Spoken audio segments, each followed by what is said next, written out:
Well, good afternoon, everyone, and welcome to our webinar today around adult social and emotional learning and well-being.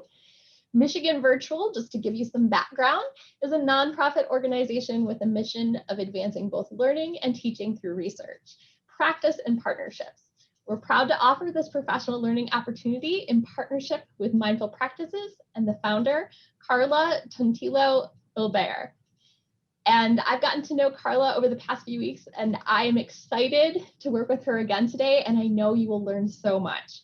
Since Carla founded Mindful Practices in 2006, her team has worked with over 300 schools and 100,000 students across Chicago and the United States and internationally to provide educator professional development, in-school and remote learning, pre-K through 12th grade student classes, after-school programming, and parent and community supports in wellness, social emotional learning, yoga, mindfulness, and the arts.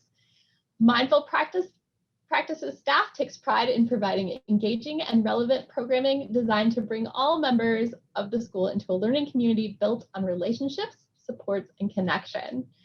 In addition to leading the Mindful Practices team, Carla is the author of Cooling Down Your Classroom and the Everyday SEL series.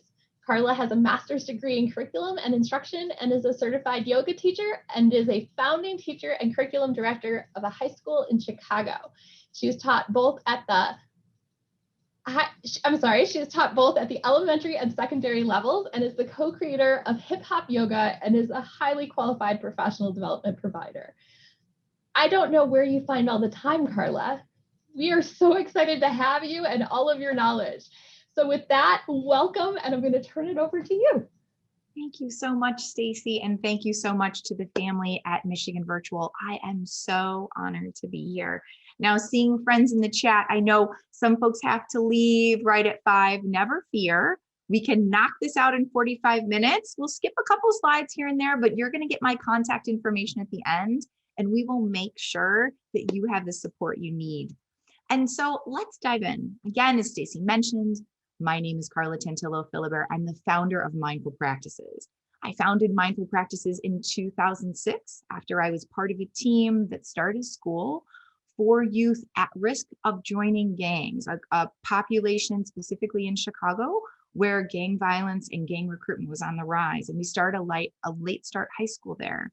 From there, I went on to start Mindful Practices. We work on average with about 75 school districts a year in the United States and Latin America, specifically around the premise that when adults and students have voice, agency, and connection, they learn better, they work better, they're able to co-create learning environments better. So we're going to dive into that today, specifically looking at adult SEL. Now, here's a picture of me with some kiddos that we work with in New Jersey. And I love my job. I'm a mother, I'm a business owner, I'm an older sister, and I can tell you that my own adult SEL chops, my own adult SEL skills are challenged on the regular.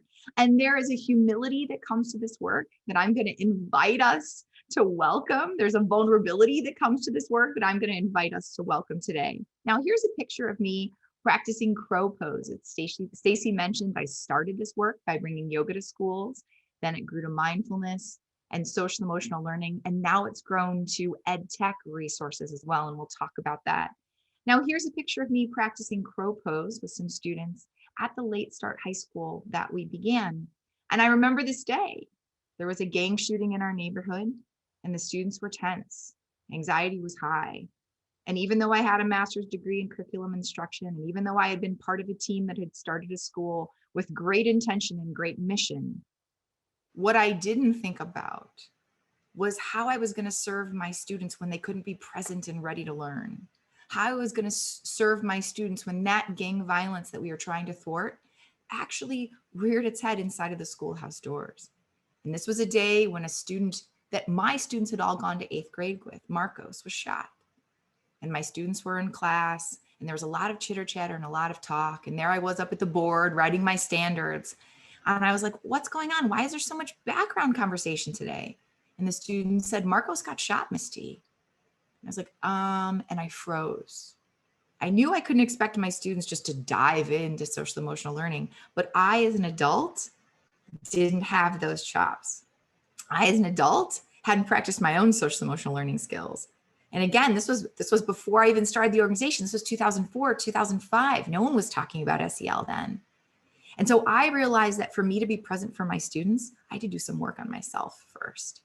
Now, I've written a few books, as Stacy mentioned here. My most recent is Everyday Self-Care for Educators. And then my Everyday SEL series is coming out, second edition, woo woo, in the fall. And I like to share these resources with you because know that they're teacher tested. We're an organization that's founded by educators. My staff of 10 are educators. They're parents. They're boots on the ground folks who have lived and breathed in schools. So we're coming at this with a really strong research base. We work with the University of Chicago, Chapin Hall, and have for the past 7 years, looking at evidence, looking at efficacy.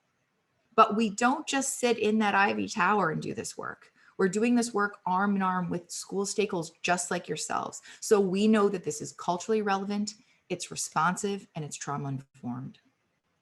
Now, as I mentioned, we have ed tech resources that we've developed. We have a full-time CTO on our team with Fortune 100 experience who took these social emotional learning resources and said, we need to make them available for teachers' own SEL development. We need to make them available for students so that teachers can connect with every student every day so no student falls through the cracks. We also need to make these resources available to families. And so we move away from presupposing that all parents have the emotional bandwidth, that all parents have the social emotional learning bandwidth to connect with kids. Because I know as a parent, someone who's even written books on this stuff, every day I don't. And so honoring that folks have different points of entry to this work, and we all have the same goal and intention, connecting with kids, serving kids, meeting kids where they are. We also have an online library of content, and we're going to talk about that a little bit. But first things first, what are we doing today, friends? We're redefining, potentially defining adult SEL. We're going to talk about some boilerplate agreements here. We're going to talk about some misconceptions with social emotional learning. We're going to talk about the connection between well-being, social emotional learning, mental health. We're also going to talk about some supports, looking at suicide. And we're going to think about simple practices like pop checks, creating action plans. And you're going to hear me close and say multiple times that I am here to serve you. This is not a one and done presentation, friends. I'm going to give you multiple ways to connect with me, not just during this presentation, because I know our time is tight, but after the presentation has concluded. You're not alone in this work. And this presentation is happening in the context of a pandemic that hopefully, knock wood, is wrapping up. So as we talk about self-awareness and self-efficacy and self-inquiry that is necessary for adult SEL, I also want you to know that I'm your thought partner. And if I can't answer your question, then the trauma therapist on my team can, then the social worker on my team can, then the retired administrator on my team can. That we are here to support you. And so hooray, for giveaways. Now, Stacy, we have a Q&A and we have awesome content we're going to share. And so what's going to happen is, Stacy, you are our queen of Starbucks, aren't you, my friend? More than you know. And so what's going to happen is I'm going to, a little later in the presentation, ask friends to share. And then Stacy's going to be taking down not just the names of those people that shares, but she's going to be reading your responses for the group. And so that means that we're able to hear your voices. Even with 500 people on this presentation today, your voice is boots on the ground stakeholders, as administrators, as school staff. Your voices matter. And so we're going to, even in the context of online learning, we're going to make sure that your voices are heard. And then we're going to thank you with a little Starbucks gift card for sharing. And so let's start with a pop check, friends. Now, this pop check practice is one that I use with adult learners in faculty meetings. It's one that I use with parents and families in family engagement nights. It's one that I use with students. And I pause to say that out loud because so often this work happens in silos. We see the work of social emotional learning in schools as work that belongs to school social workers to bump into our classrooms and potentially read a lesson plan. We often don't talk about adult social emotional learning, or if we do, we think only of specific adults. Now, every school that I either taught at or was an administrator at, somewhere in our mission and vision, somewhere scrolled on a wall, it talked about lifelong learning. Our educators and our administrators in today's schools were once students. I was once a student, you were once a student. Today's students grow up to be those educators and administrators and parents. And so let's not think of this work as top down or bottom up. Let's think of this work as work that we all embrace and practice using common language, because we all, adults, children, parents, educators, learners, we all experience stress and anxiety. And whether we're talking about this in the context of improving academic achievement, which I know is all on our minds, especially as we think about unfinished learning, or if we're talking about this in the context of mental health, well-being, which I know is on our minds as well. This pop check practice, simple, works for us all. And so what we're going to do, friends, is we're going to scooch our chairs back a scooch. We're going to find our feet. Now, our trauma therapist talks often about when we're dysregulated, the need to come back into the body, to re-engage the body, to move out of this fight, flight, freeze, fold brain and move back into the physical body. And so what we're going to do is we're going to find our feet with a stomp, stomp, stomp. Now, some of you might want to tap on the desk.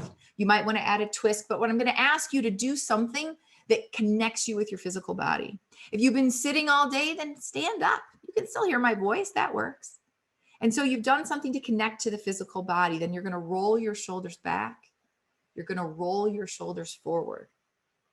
You're going to place your hands, which like to be busy. So I'm going to ask that we have phones put away, that we set ourselves up to be present here. Hands that like to be busy, placing hands on the desk or on the table in front of you. Now, as always, engaging in trauma-informed practices here. So we never mandate eyes are closed. Instead, we look across the space, pick a spot to focus on, or invite if it's students we're working with, great. In this case, it's around adults today. So inviting ourselves or inviting our peers to just simply close the eyes if it's within their comfort zone. Then what we're going to do is we're going to find the breath and we're going to check in. So we pause and then we own what's happening with us right now. Are we hungry? Are we tired? Are we energized? Are we happy? Are we sad? Now, the goal here is not to evaluate. The goal here is not to shame. Well, how could I be sad when so-and-so down the block just had something really bad? Nope. The goal here is to be curious, to engage in self-inquiry, to cultivate that bedrock adult social emotional learning competency of self-awareness. Be curious. What am I feeling right now? So I pause. I own what I'm feeling, whatever it might be. And then I find a practice. Now, those of you that are here with us today that know your practice, like when I'm feeling this way, I like to run in place. I like to doodle. You do you. For those of you that it might be your first step on this journey of self-awareness, then we'll practice 4 or 5 breaths together. So we're going to inhale for the count of 4. We're going to pause at the top of the inhalation for 2 beats. Then we're going to exhale for the count of 5. Here we go. When we're ready, inhaling for 4. 1, 2, 3, 4. Pausing and exhaling for 5. 1, 2, 3, 4, 5. One more time on your own now, or following along. Inhaling for 4. 1, 2, 3, 4. Pausing and exhaling for 5. 1, 2, 3, 4, 5. Now we don't move right from the activity into the next thing. Again, we pause and we notice, we observe. How do we feel after that practice? The same, different? And again, from this place of curiosity, is this accessible? Was it accessible in this moment? Is it something that you could replicate during the school day? Because what we're going to talk about is this is not an add-on. This is not one more thing on the plate. This becomes an integrated practice into the school day. And so thinking about this, beautiful. Now, before we move forward, I would like us to note one thing. The exhalation for the pop check was longer than the inhalation. When we think about this work through the context of mental health, when we are dysregulated, and this goes for adults or students, when we're dysregulated, extending that exhalation longer than the inhalation has a calming impact on the nervous system.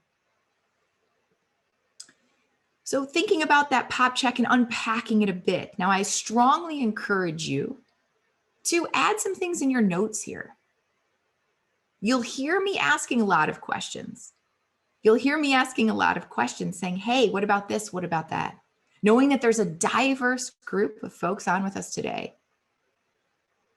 And noticing that my call to you is to engage in self-inquiry. We paused, we found breath, we found awareness. We owned it.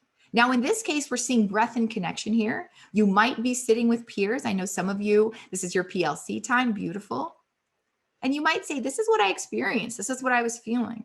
Or it might be just on your own, that solo self-inquiry. And then a practice.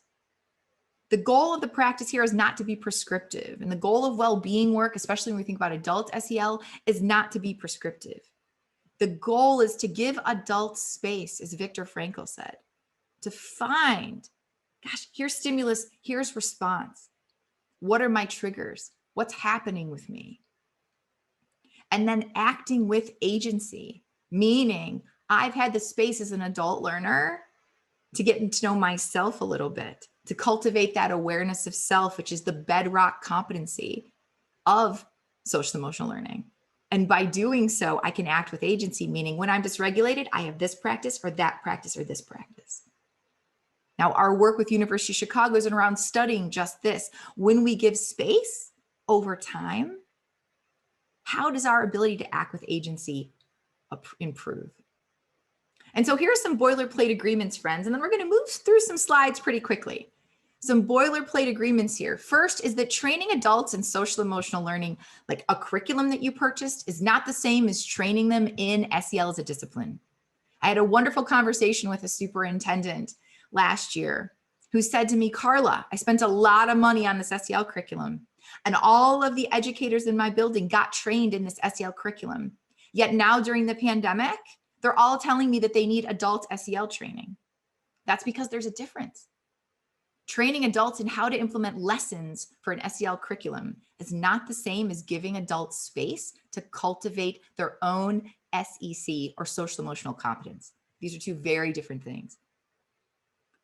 Also, social emotional learning work must be done side by side with anti-racist and equity work. Should anti-racist and equity work be embedded into social emotional learning trainings? 100%. But one does not replace the other. And it's so important and critical and vital, especially as we ask educators to engage in self-inquiry, that we ask them to examine the lens and the biases with which they view their students, their environment, and themselves. And that comes through intentional equity and anti-racist work. And you'll notice I'm referring to this as work, friends. You're going to hear me talk about this adult SEL as work, and you're going to hear me talk about well-being and self-care as work. It needs to be treated as work. When we have expectations associated with work, we make time for people in our school buildings to meet those expectations. If we don't want adult SEL and well-being and self-care to be an add-on, then we need to make time for it during the school day. Intentional time. We need to build it into our expectations for teachers, for educators, for staff. And we need to check up and make sure that folks are accountable in meeting those expectations, that taking care of oneself, that examining one's lens and biases is critical and vital. Don't treat it as an add-on, treat it as work. And I realize that that's counterintuitive, but we need folks to take this work seriously. And to do so, we have to give them time to practice it, to be learners with a learner mindset, the same way we ask them to engage in the work that they do in the school building. And finally, adult SEL is for every caring adult. It's not just for the school social worker who is beautiful and wonderful and terrific, but who is most likely overburdened. It's not crisis intervention. It's for every caring adult in your building that works with and interacts with students, that works with and interacts with colleagues. So what is SEL? All right, friends, here we go. We're getting ready. We're in the chat, or we're in the Q&A. Let's see your responses. What is SEL? Is it A, it's only for students? It's also the parents' job. This stuff is touchy-feely. It's not my job. Is it B, it's one more thing on the overcrowded plate right now? I don't have time to teach. Come on. Is it C? Now, Stacy, I'm dying to hear what you're seeing in the Q&A. It's a curriculum we bought last year, and there's a little bit in there about adult SEL, but is it D? Is it a really cool process? So Stacy, tell me, friend, what are you seeing in the chat? Well, we are getting some really great responses here. It looks like, let me just scroll down here a second. It looks like Stephanie is saying D, a really cool process. We're hearing from Sarah that this content is so needed and appreciated right now. Thank you. Thank you. Lots of D's. Amanda from Holt is saying D. Caitlin, D. Yeah, so I think we have a pretty good consensus that it's D, but it's Laura makes a good point, but it's hard not to lean towards B. I know. Laura, I'm feeling you, especially now, my friend. So let's dive into that again. So we talked about who practices SEL. It's every caring adult. It's every caring adult. And so understanding that as the frame and saying this is not an add-on, it's not one more thing. Let's talk about this in the context of school. Where do we find time for it? So let's think about direct service here. And let's think about specifically teachers and families. And so we're saying that we need to provide direct service supports to teachers and families in social emotional learning. We also were saying that to make time, that this work needs to live, it can live in instructional time, but instructional time is my next session for Michigan Virtual on student-facing SEL.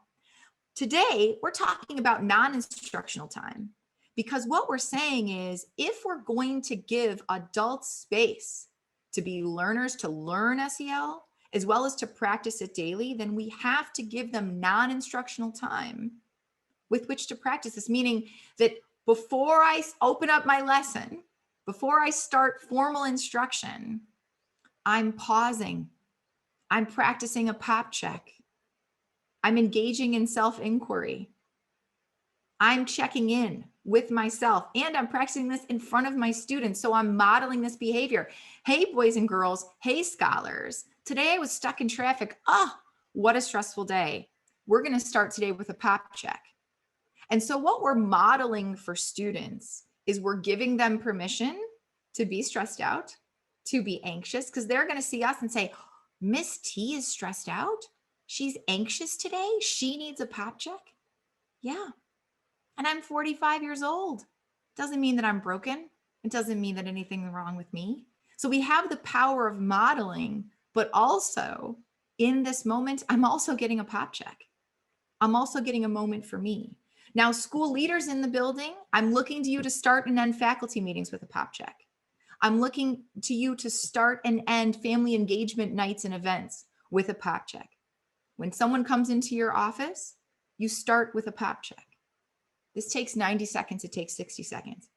Besides the power of modeling, besides the optics, besides the messaging, what it gives us all is a moment to breathe, a moment to see that space between stimulus and response, and a moment, quite frankly, that unless we build in intentionally in our school day, many of us will not find. As a busy classroom teacher, I would forget to go to the bathroom. I'd forget to eat lunch. And even though you're not sitting in front of me right now where I can see you all, I know there's many nods like that's happened to me too. And so we need to build this in with intentionality We need to take time to do it the same way we take time to do anything else involved in our workday. And you'll notice here the emphasis on professional development. It's not just purchasing a curriculum for your school district. We have to take care of those that take care of our students. That's you all. And we have to make sure that those folks have training. Now, to provide this work with an equity lens, that means that we honor the entry points of all different folks approaching this work. My dear friend, Dr. Marie Sweeney, who is a Black man who runs the equity office for Chicago Public Schools, who contributed to my well-being work, will say the mistake that many of us make is we see this well-being work as one size fits all, forgetting the difference between him as a Black man and an educator and me as a white woman and an educator, and our stories and how those stories are unique, which means that because they're unique, we have different points of entry. So if we taught at the same school, an administrator couldn't say, hey, Maurice, Carla, look at this. I got a yoga class after school. You two come on. I might have childcare I have to pay for. Then I'm going to do the yoga class and I'm going to feel guilty, or it's going to cost me more money that I might not have. And so again, understanding voices around the table for well-being and adult SEL work, equitable voices around the table is critical. And so it starts with self-awareness, friends. Now, many of us have SEL frameworks we're using, whether you use mine with University of Chicago, whether you're using the Castle framework, the core districts in California, there are many awesome frameworks. Regardless of the framework, we all kind of start and talk about those same three competencies: self-awareness, self-regulation and self-management, or social awareness. And we all will say adamantly that social emotional learning, whether we're talking about adult SEC or social emotional learning competence, as Jennings and Greenberg discuss, or we're talking about adult or student SEC, social emotional competence on the student side, it all begins with self-awareness. And we look at the breakdown there. Is self-awareness just a thing that you practice and you do? Well, if we look and dive a little bit deeper, there's the intrapersonal that Castle talks about, and the interpersonal. How am I in the world? And so let's say that I'm stressed, I'm anxious about something, and I walk into the faculty meeting. How present am I for the faculty meeting? Or how present am I in front of my students? Or how present am I when I go back to my partner and my family at home at the end of the day? And so there's what's happening with me personally, and then how that energy that I'm bringing into the room influences my interaction with others and their interactions as well. And so looking at that balance of the intrapersonal and the interpersonal. Now this takes work. And why is it work? Because it's hard. Looking in the mirror sometimes, not always great. It's tough. Self-inquiry, as Brene Brown has told us, vulnerability, not always easy. And so we're going to say out loud that this isn't puppy dogs and ice cream. And we're going to say out loud that it takes time. And we're going to say out loud that the trajectory for our own adult SEL might just be 2 steps above the lesson that we're teaching for our students. And we're going to say that's all right. We're going to give ourselves that permission to be learners in this space. Because the same about when we're thinking about social emotional learning in the student context, the reason this content is so tricky is that the context is constantly shifting. And so who I am now in a presentation with you all, I'm comfortable. This is my zone. This is my jam. But if you had my mother-in-law sitting at the desk next to me, would change it substantially, right? And so thinking about how our contexts are shifting and changing, how the folks around us shift and change those contexts, and giving ourselves grace and operating with compassion as we learn, the same way we hope to do with our students. And so now, Stacy, we're back in the chat. And this time, friend, I'd like you to choose 3 folks to read their definitions out loud and pass out some Starbucks gift cards. So what's going to happen is, friends, you are going to put your definition of social emotional learning in the chat. You're going to put your own definition of social emotional learning in the chat or in the Q&A. Words you may use in that fabulous definition: process, practice, equity, anti-racist practices, non-instructional time, words you can't use, curriculum and program. And so here we go. Let's see these definitions, Miss Stacy, that are coming into the chat. Now, in our work with University of Chicago, Stacy, one of the things that we do is a pre-post survey. And so we come at this work diagnostically. We don't have an SEL 101 class that all of our districts get. But we've worked with University of Chicago to make sure that we do a pre and post survey. So our district partners, we know where their strengths are and we know where their gaps are so we can meet them. We'll talk about that in a second. But one of the gaps, Stacy, that our research partner, Dr. Kim, often finds is that even though folks are talking about SEL and are teaching SEL, very rarely can they define it. No one's ever taken the time to train them. No one's ever taken the time to train them. I know I'm a certified teacher. SEL was on like one professor's slide when I got my master's degree. And so now states are adopting standards in SEL, but rarely are we saying, hey, have we taken time to train these folks that we're asking to teach this stuff? Or think about their own SEC? So Miss Stacy, tell me, friend, read some definitions. Let's give out some Starbucks cards. Here we go. There are so many interesting and thoughtful definitions. I'm going to try to do my best. I keep scrolling. There are so many coming in. Love it. But Pauline has a definition around SEL, and SEL is an awareness of a feeling and emotions and how they can affect you and the relationships you are in. So that is from Pauline. Pauline. Happy Starbucks, Pauline. We have one from Claire. And Claire's definition, SEL is a practice of being self-aware and culturally responsive to improve our own mental health and the relationships we have. So we're seeing a lot of relationships here. Love it. Let me look. Joshua. Social emotional learning is a process that is culturally responsive, promotes equity while building relationship skills and practices, allowing for individual voice for all participants. Love it. Love it. Now well done, everyone. Well done, everyone. So here's the definition of social emotional learning many of us have seen. It's the Castle definition. It's great. It's great. We unpack it a little bit because sometimes this definition can be cumbersome, but please note that they say process, and please note that they say children and adults.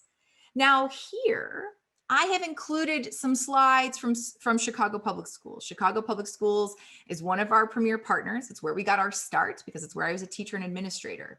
Now, what Chicago Public Schools did is they put this document out as part of a larger social emotional learning push for the district for the fall, saying a couple critical, vital things. Now, why do I share this, friends? Because some of our school districts are saying, and some of our educators are saying, all right, so this was around and then the pandemic, and now we're all talking about it. Is it going to stay around? Is it going to stick? And I'm here to tell you yes, because if the third largest school district in the country is doing it, this is not anything that's going to go away, thankfully, right? And so you'll notice here the second paragraph from the end, and forgive me, there's so much text, that SEL is a multi-layered and comprehensive approach, dependent upon professional development, dependent upon the skill set of the adults to co-create with students. Now, when we think about mindfulness and we think about social emotional learning and we think about well-being, how are all these things connected? It all comes back to that self-awareness piece, looking critically at practices that we engage in daily that help us be more self-aware. When we're self-aware, we're more compassionate with self. When we're more compassionate with self, we're more compassionate with our colleagues, with the students we serve. We can more authentically engage in the work that's needed to be the educators we want to be, like anti-racist work, trauma work. And so this is why pausing and spending a moment and making time for that intentionally in our school day for adult SEL. We're not even talking about instruction to students. We're just saying adults at the table, caring adults who serve kids, we're going to make time for you to pause and reflect. And we're going to give you different points of entry to this work, realizing that your make time might be walking the hallways, or your make time might be doing jumping jacks. But we're going to create space, both during instructional time and during faculty meetings, before the bell rings and after it rings and before we start instruction. So we know that we're treating this work, which is what it is, as work. Now, what is well-being? You'll notice the similarities here, right? When we think about mental health and well-being, it's that same piece around process and managing stress. Now, our trauma therapist on our team is a huge fan, of course, of not just thinking about compassion fatigue and thinking about secondary trauma, but having regular conversations with educators in buildings now more than ever, realizing that this is cyclical and that an adult who may be experiencing compassion fatigue at the start of the year might be in a different place in a month or 2 weeks. The same is true when we think about suicidal ideation. The same is true when we think about trauma-informed practices on a larger scale and scope. It's not a label that someone wears that sticks. It can be fluid. People can move in and out of it depending upon life circumstances. Now, there's activities listed here to help with regulation. This gets back to thinking about points of entry. This works not just for adult SEL, but also to those vital connections between mental health and well-being. For this work to be successful in the context of school, we can't think about it as silos. We can't say adult mental health needs here and trauma here and SEL here.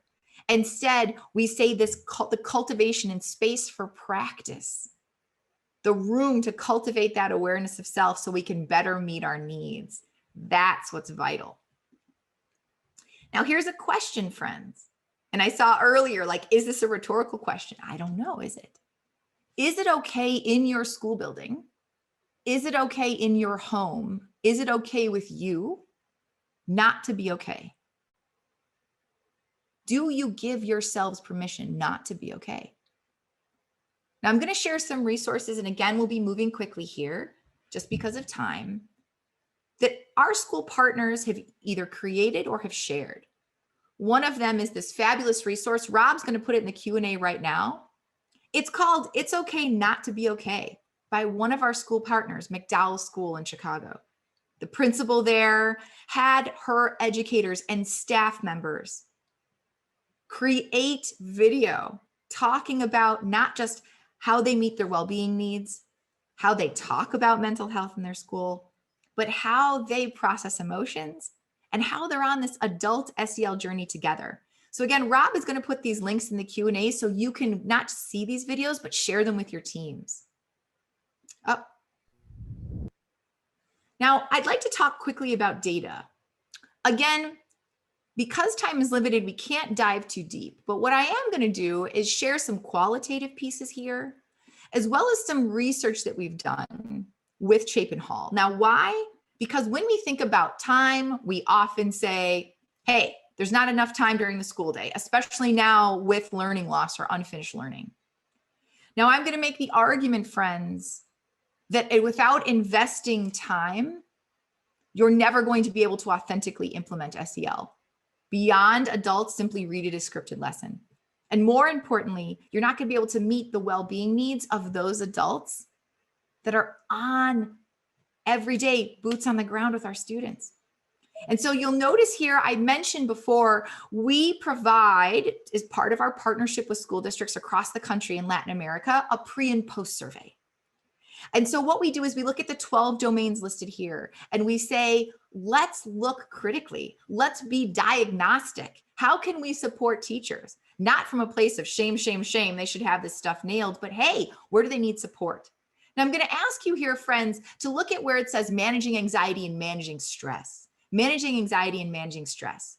For the explicit competency, meaning that adults could talk about the need to manage anxiety and stress. That doesn't mean practicing it, but could talk, they felt, fluently about the need. We've got 23% and 33%. Now on the next slide here, you'll see those numbers drop dramatically. When it came to integration, meaning practicing that, whether it's during the school day or at home, only 13% of adults in this particular district, about 10 schools, could practice managing anxiety and managing stress. Yet in the school district, 100% of them were charged with teaching students how to manage stress and manage anxiety. You see, of course, the problem here. We have to honor the needs of the adults, the SEL needs of the adults, to move the needle in this work. not just for students, but for these caring adults, because they matter as human beings in the world. It's not all about academic achievement. Does it all positive impact academic achievement? Sure. But it's about taking care of those that take care of our students too. So as Maya Angelou said, now that we know better, friends, let's do better. What can that doing better look like? Now, I know many of us, I've heard from so many of you, there's funding coming in. We have the gift of these ESSER funds coming in, or we have grant dollars coming in. And so while there's the stress and anxiety of like, do we spend them the right way? Do we send them on things that are sustainable and capacity building? Spend them on building adult SEL, taking care of those folks who have stuck by our students and stuck by our schools during the pandemic, honoring their needs, understanding that they're coming into schools in the fall with a different set of needs, most likely, than they did prior to the pandemic. So now that we know better, we know that putting their needs to the side didn't serve us before, it's not going to serve us now. Let's do better. I love thinking about mental health, SEL and well-being in this context of doing better. Now, again, I'll have to move quickly here, but I strongly encourage you to look more closely into the Trauma Steward Institute's work. They've done amazing work for those of us whose school communities have experienced grief, for those of us whose school communities have experienced suicide or loss. One of the school districts we work with in Texas had lost 2 teachers to suicide, 2 teachers to suicide and 4 students to suicide. There are resources out there, and thinking again about moving this work from silos, but into a cohesive practice, consistently and commonly messaged. Now, another resource that Rob is going to share in the Q&A is around prioritization and time. This is a great resource to share with school boards. It's a great resource to share with administrators, especially as we look at how we invest our most valuable commodity, time. If you take one thing from this presentation, forgive me, I'm a broken record at this point, is that adult SEL needs to be treated as work, because it is work and it's hard. It needs to be built into expectations, so then we make time for it. And then we have space to practice it, to be learners. There's a well-known So let's get into the nitty-gritty, friends, here as we close. When we think about adult SEL implementation and integration, let's go back to talking about direct service. Are we providing direct service to educators? Often we think about direct service just around students, but are we looking to build the capacity of those adults in our building, all caring adults, paraprofessionals, aides, staff, educators, administrators? Do we build in and do we message to adults, practice these during non-instructional time? Take that 2 minutes. Now, I realize this message is tough to land when we're all talking about unfinished learning and learning loss. However, unless this message comes from our administrators, our educators, if they're like me, that taught bell to bell and type A and felt like there was never enough time, they need our permission to build these practices into non-instructional time, so they can make those connections with their students, but also pause and take a moment for themselves. Professional development is critical. Again, not in an SEL curriculum, but instead in adult SEL as a discipline, beginning, of course, with self-awareness. When you think about your action plans, friends, let's think about when, let's think about how, let's think about who. Now, those of you that have notebooks in front of you, what does it look like to practice this in non-instructional time? When we think about the how, what does a daily pop check look like? Or using Class Catalyst, our ed tech tool for teachers, having teachers connect, having teachers check in, then being able to see their own longitudinal data over time. What does that look like and what does that sound like? And most importantly, let's look critically at all caring adults. If your paraprofessionals aren't allowed in the lunchroom, then let's start there. Let's look at the equity. Let's look at the anti-racist work. Let's look at inclusive practices first. Because if we're going to ask adults to engage in the vulnerable work of adult SEL, we have to make sure that our schools and our districts are safe places for every caring adult. Now we're going to close here with a quick pop check. And I'm going to ask that again, you find your feet, friends, and you find a pen or something to write with. I'm going to count us through 10 breaths, and in those 10 breaths, I'm going to ask that you simply doodle. You're not checking your phone. You're not checking email. You're simply doodling.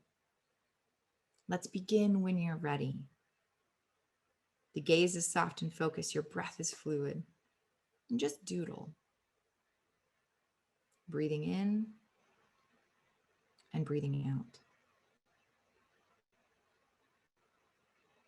Releasing the tongue from the roof of the mouth, releasing the throat and the jaw. And as you're here, there might be thoughts that are present. Your doodle might turn into questions or one word, or go in the direction, you do you, that you need to. Take another moment here just to collect, to be present. Now I'm going to close with a few more slides. If doodling feels right for you in this moment, then keep going with it. This was a lot of information in a tight time frame. And so I'm going to share another link here. This is the link to the Social Emotional Learning Summit that we co-sponsor with Illinois ASCD, a summit where we're proud to have Michigan Virtual presenting on all the innovative work they do. We're proud to have Paul Liebenow, the executive director of MEMSVA, a fabulous human being and my mentor, presenting as well as educators from across the United States and Mexico, Latin America as well. So thinking about continuing this work together. I'm also going to close with this slide. I am here for you. My team is here for you. You want to get granular. You want more details of what SEL, adult SEL can look like, weekly schedules. Let's hop on a call. I'm your thought partner. You want to talk more about Class Catalyst or ed tech supports, both for adult SEL and student SEL. I'm your thought partner.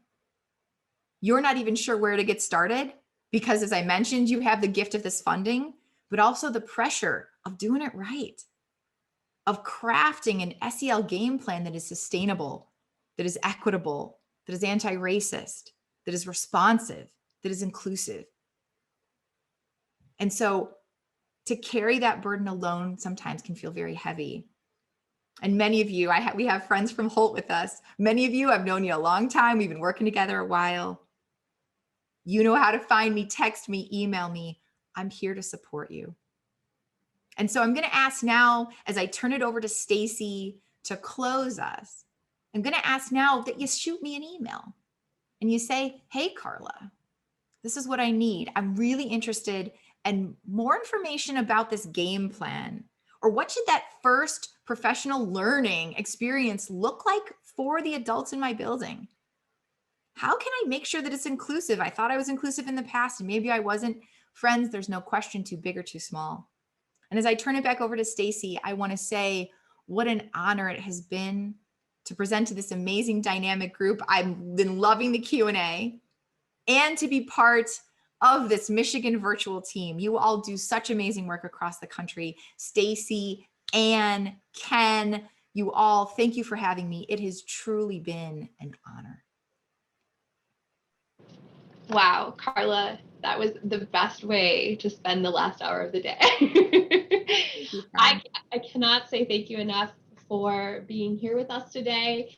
And just to let our audience know, this is the first in a series. And so come back and join us next Wednesday for another great conversation with Carla. So with that, I hope everyone has a wonderful evening. And again, thank you so much for your wealth of knowledge and for all the great applicable tips. Thank you. Honored to be here and looking forward reading the chat, looking forward to hearing from friends and talking to you all soon. Thank you so much.